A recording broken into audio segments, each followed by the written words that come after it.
Pressure ഷുഗറിന്റെ ആൾക്കാർ, അവർ മൂസൽ കാളിം റളിയല്ലാഹുവിന്റെ പേരിൽ ഡെയിലി ഫാത്തിഹ ഓതിയാൽ മതി, എന്നാ പ്രശ്നം തീരും. എന്നിട്ടും മാറുന്നില്ലെങ്കിൽ ഡോസ് കൂടി ഒരു ഫാത്തിഹ ഉണ്ട്, മുആവിയ റളിയല്ലാഹുവിന്റെ പേരിൽ ഫാത്തിഹ ഓതിയാൽ. നാടൻ കോഴിയുടെ ചെറിയ മുള്ളുണ്ടാവും, നാടൻ കോഴിയില്ലേ, അതിന്റെ ചെറിയ എല്ലില്ലേ, ചെറിയ എല്ല്, കുഞ്ഞു കുഞ്ഞെല്ല്, അത് ചവച്ചരച്ചിറക്കിയാൽ തൈറോയിഡിന്റെ പ്രശ്നത്തിൽ ഒരൊറ്റ പെൺകുട്ടി പിന്നെ ചികിത്സിക്കേണ്ടി വരില്ല. മരുന്ന് കമ്പനിക്കാരനാണ് ഇതിന് മുട്ടായി വന്നിട്ട് വെറുതെ. ക്യാൻസർ അടക്കമുള്ള ഏത് രോഗങ്ങൾക്കും സിദ്ധൌഷധമായി ഹദീസിൽ വന്ന ഒരു ഒറ്റമൂലി, മഴവെള്ളം സംഭരിക്കുക, അതിൽ 70 തവണ വീതം ആയത്തുൽ കുർസിയും ഫാത്തിഹയും ഇഖ്ലാസും മുഅവ്വിദത്തീനും ഓതി മന്ത്രിക്കുക.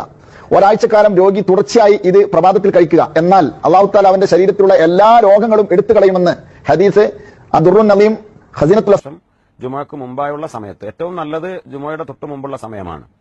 ആ സമയത്ത് യാ ബസീർ യാ ബസീർ യാ ബസീർ എന്ന് 100 തവണ അങ്ങനെയുള്ള രോഗികൾ പതിവാക്കുന്നത് കണ്ണിന് കാഴ്ചശക്തി കിട്ടാനും കണ്ണിന്റെ പല അസുഖങ്ങൾ ശിഫ ലഭിക്കാനും വലിയ ഫദലുള്ള ചികിത്സയായി മഹാന്മാരായ പണ്ഡിതന്മാർ പഠിപ്പിക്കുന്നു. പ്രാവിന്റെ കാഷ്ടം ചുട്ട് പുകയേൽക്കുന്നത് പ്രസവത്തിനേറ്റം എളുപ്പമെന്നാണുള്ളത്. അലം നശ്റഹും അലം തറയും ഓതിയാൽ സുബീന്റെ മുമ്പുള്ള 2 റക്അത്ത് സുന്നത്തിലെ മൂലക്കുരുവിന്റെ അസുഖം ഉണ്ടാവില്ല. അല്ലാഹു തൗഫീഖ് പ്രദാനം ചെയ്യട്ടെ. വലിയ അയ്ബുള്ള രോഗമാണ്. അല്ലാഹു കാത്തിര